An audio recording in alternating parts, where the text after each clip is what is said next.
Welcome, everyone. We're going to roll another episode of the Far Middle Podcast out for you. I'm Nick Diolius, and as your host, I'm quite pleased to spend some time this week with you. How about a great sports dedication to start episode 183?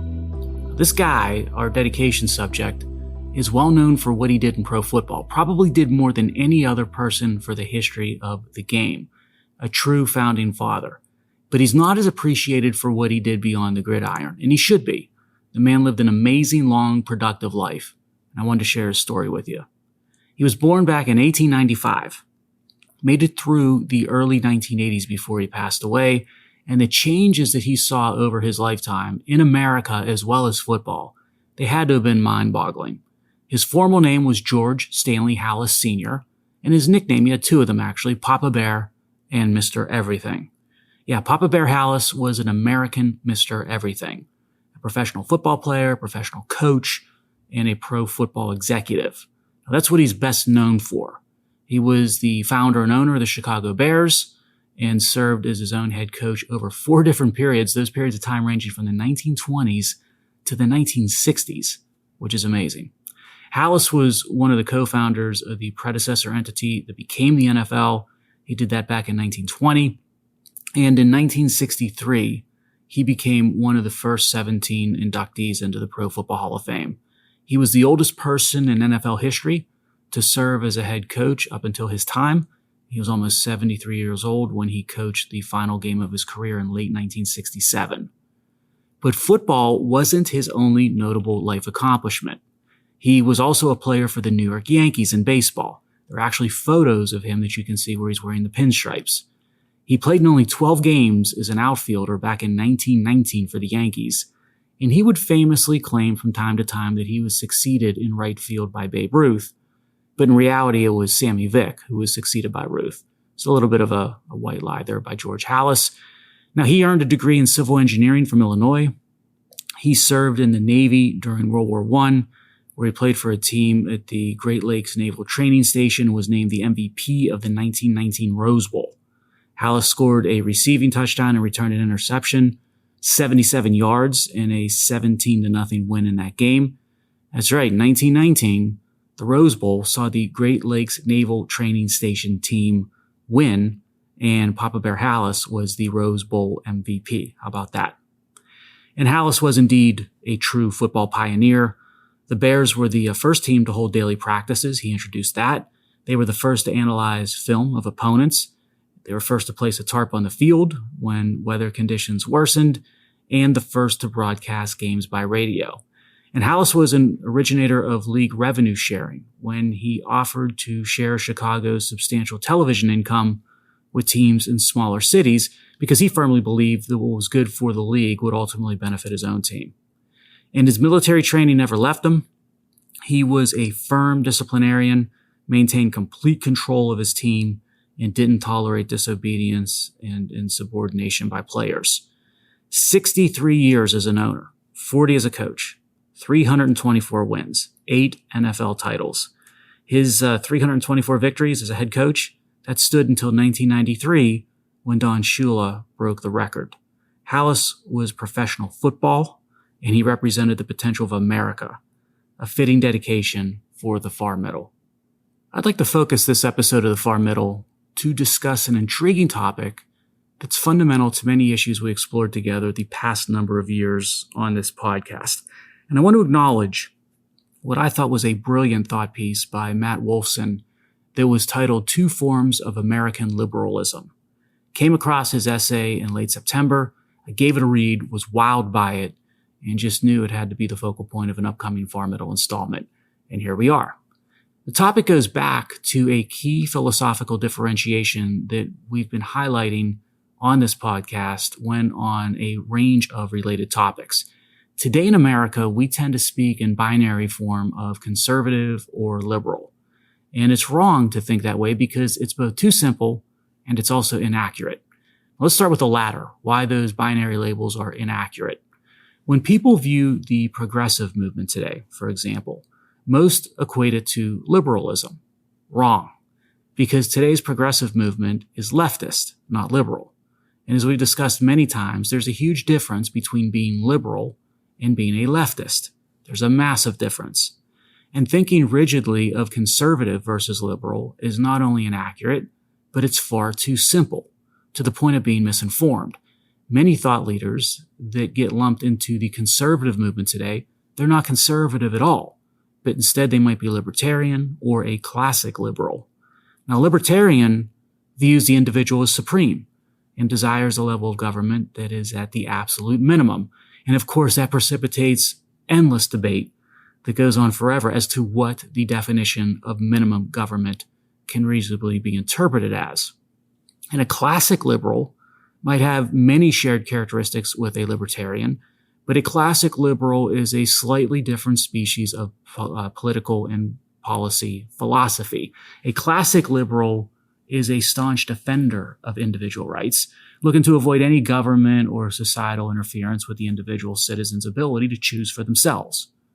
Now, I certainly fall into those two categories. Some days I feel predominantly libertarian, and some days I feel predominantly classic liberal, and it may be most days that I feel a little bit of both.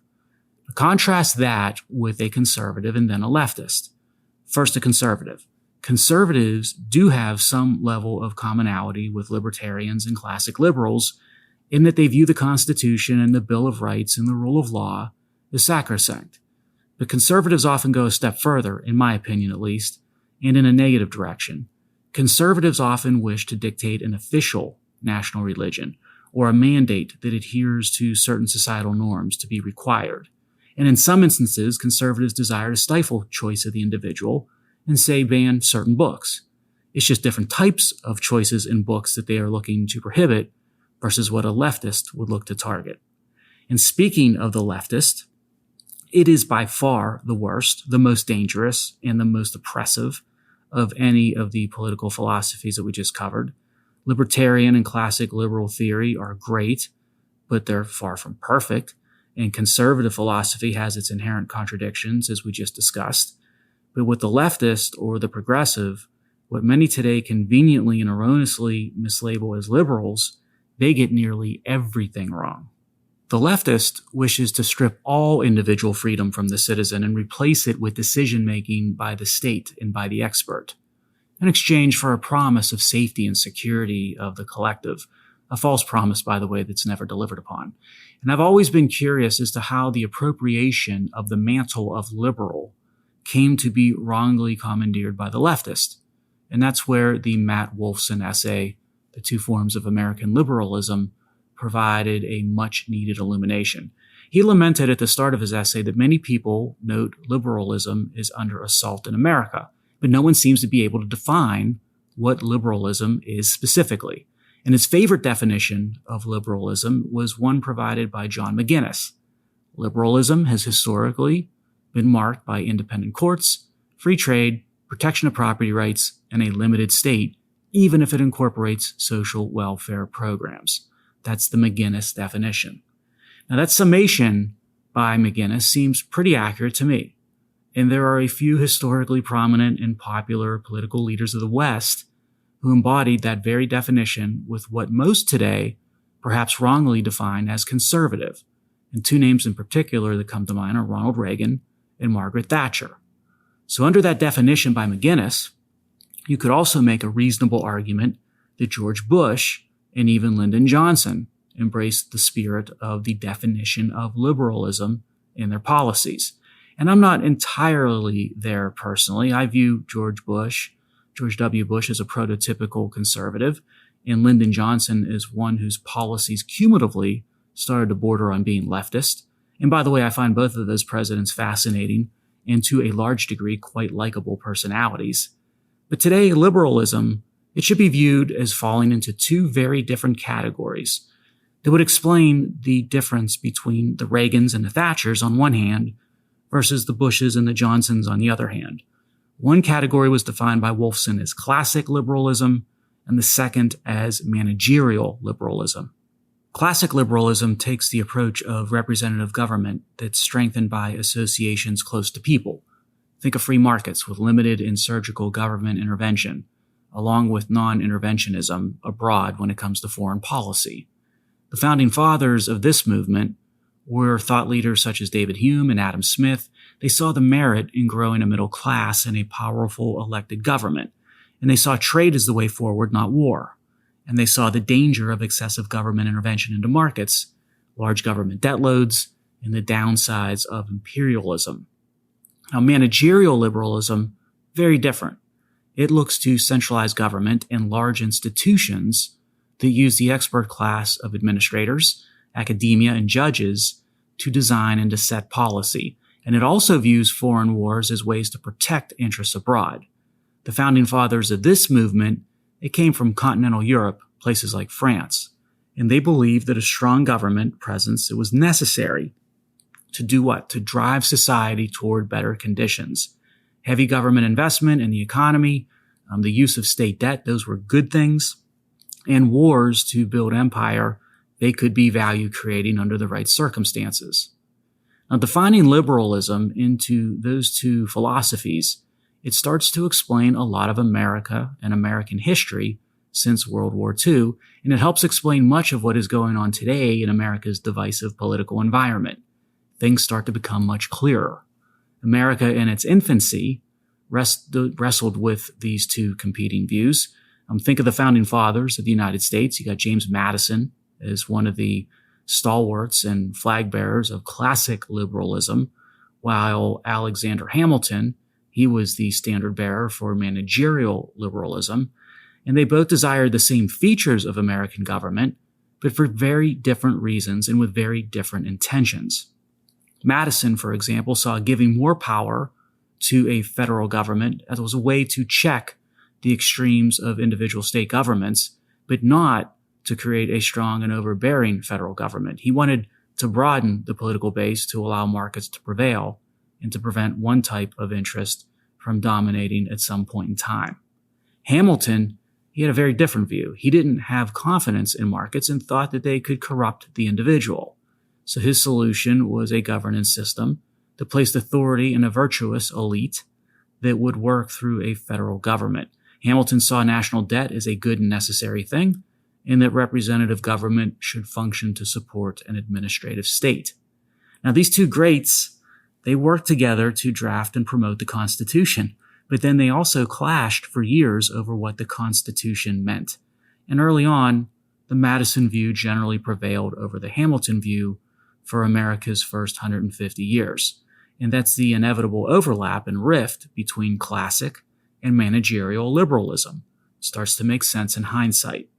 And indeed, it is evident that back in the day, classic liberalism sort of reigned supreme in America, but not exclusively and not always. Abraham Lincoln's a good case in point. He embraced the Jefferson and Madison philosophy when he won the presidency, but then as president, he enacted policies and decisions that were very Hamiltonian in nature. He introduced a banking system and a university system, but Lincoln did so by placing these policies more in the hands of the states, which shifted him back once again toward a Madison or Jefferson view of decentralized government and classic liberalism. You see a Madison view with a flavor of the Hamilton view of liberalism in legal doctrines. In the 1910s, Louis Brandeis advocated for expanded central power of government via antitrust policy to break up large corporations. But he did so with classic liberalism and that mindset by leaving most of the political initiative to the states, which he referenced as laboratories of democracy. The early periods of antitrust jurisprudence and policy in the United States, they were a step toward the Hamilton managerial liberalism view, but with the tactics leaving as much in the Madison sphere of classic liberalism as possible. But then somewhere between the Great Depression and Lyndon Johnson's policies, so somewhere between, say, 1930 and 1970, managerial liberalism superseded classic liberalism. And managerial liberalism now dominates American politics and policy. I suppose you could go back even further to the Woodrow Wilson era, where policy began to tilt America toward managerial liberalism. But certainly the New Deal under Franklin Roosevelt served as a tipping point. And there are some who argue the tilt toward managerial liberalism, whether it be the New Deal during the Depression or much of American policy after World War II, that was an astute and a pragmatic approach to preserve a Western Republican democracy during periods of time of domestic unrest or geopolitical tensions. Now, this is the argument that says that the New Deal, for example, it was a necessary series of moves to ease the public's discontent during harsh economic times and to avoid some form of leftist movement changing America. Or it was needed for allowing America to mobilize all of its resources to rescue the rest of the world from falling to either the far right with the Nazis in World War II or to the far left with the Soviets in the Cold War. I'm not sure I agree with that assessment, but again, reasonable people can disagree on reasonable arguments. Now, something quite important that drove managerial liberalism over classic liberalism happened during the Cold War after World War II. Starting in the 1950s, the elites found in academia and corporate executive hierarchies and philanthropies, they were historically run by individuals who not only embraced Hamilton's view of managerial liberalism, but whose predecessors directly tied to the original thought leaders in Europe who helped Hamilton develop his views. There was a long lineage between the originators of managerial liberalism and the elite class that ran these institutions in the 1950s. And it was in the 1950s when these elites in these organizations outside of government, they began to cross over into leading positions within government, specifically the federal government in Washington, D.C. Government agencies began to embrace the philosophies of standardization and security and performance metrics, and government was growing rapidly, and it was displaying an aura of sophistication and enlightened progress.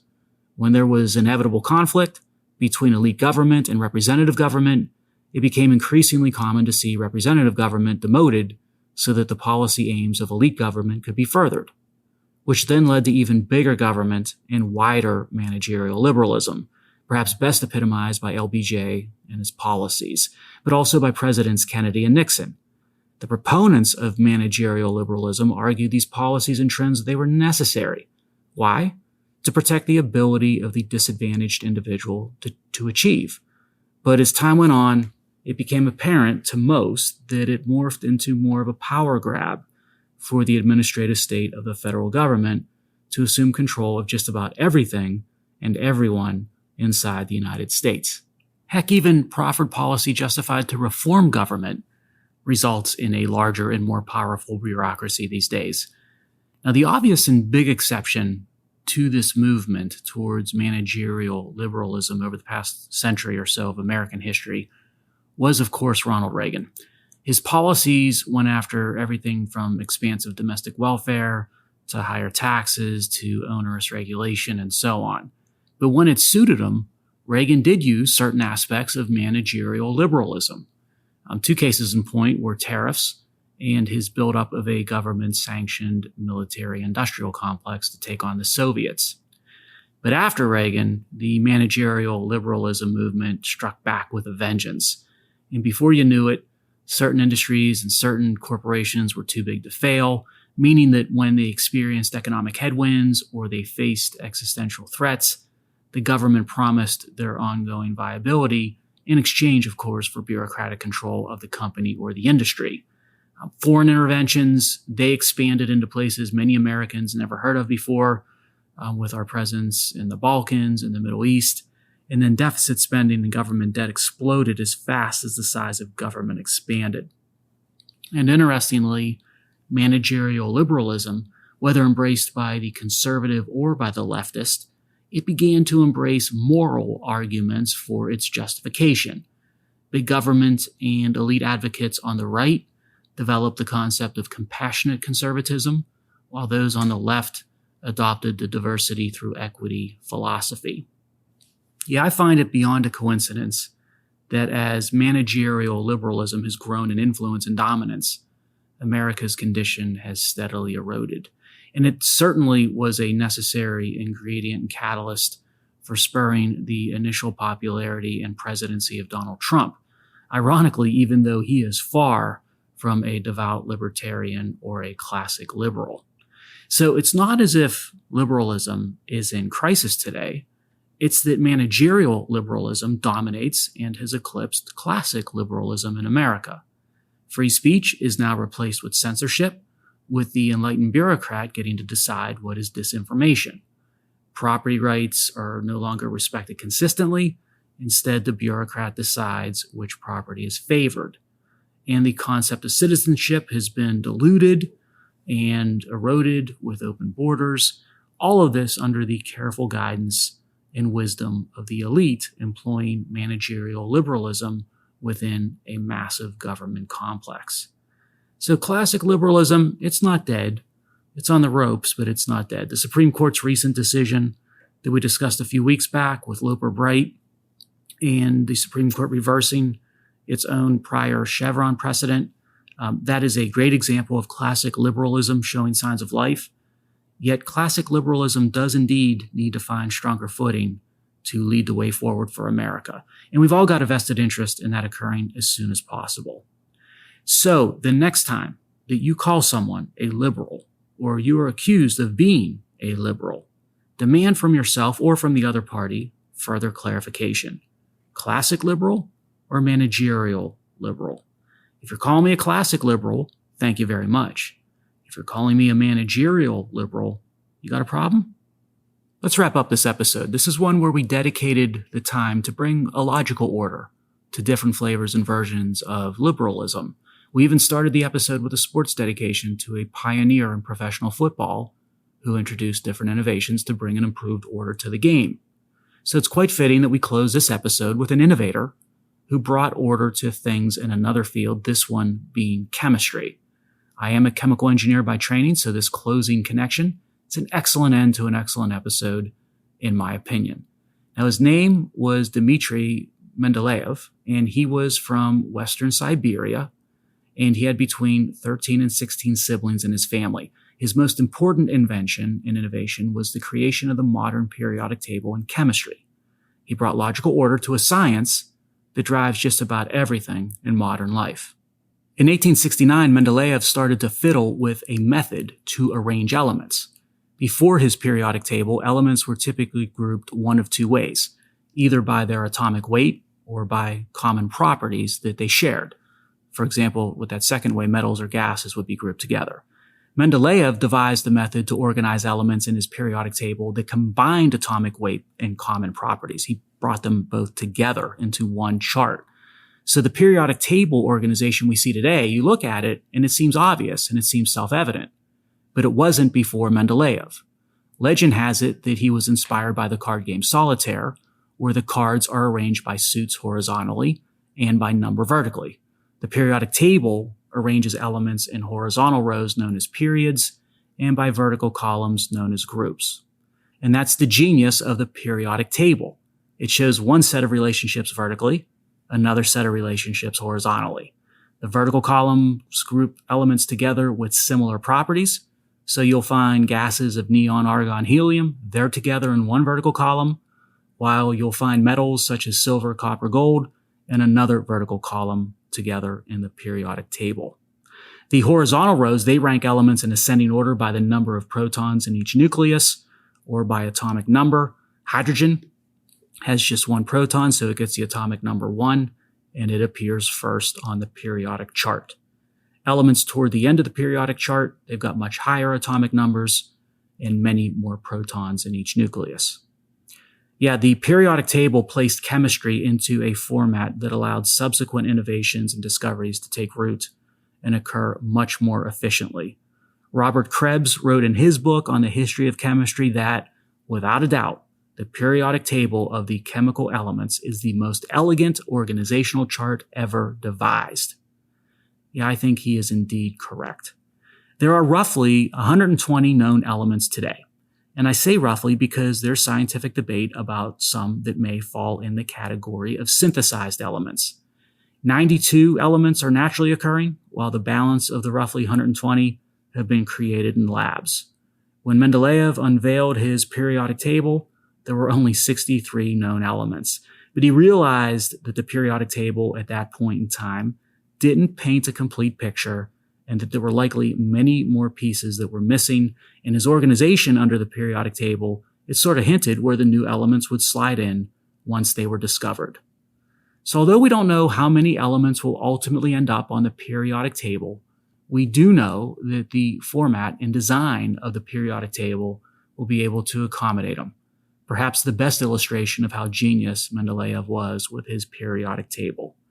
A special thanks and note of appreciation on this dot with our last connection to the awesome author Bill Bryson and his telling of the story of the periodic table. He's one of my favorite modern authors and essayists. Now that's all for this week, constant listeners. Follow me on X and LinkedIn and YouTube to bridge you to next week. And as always, stay connected to that far middle.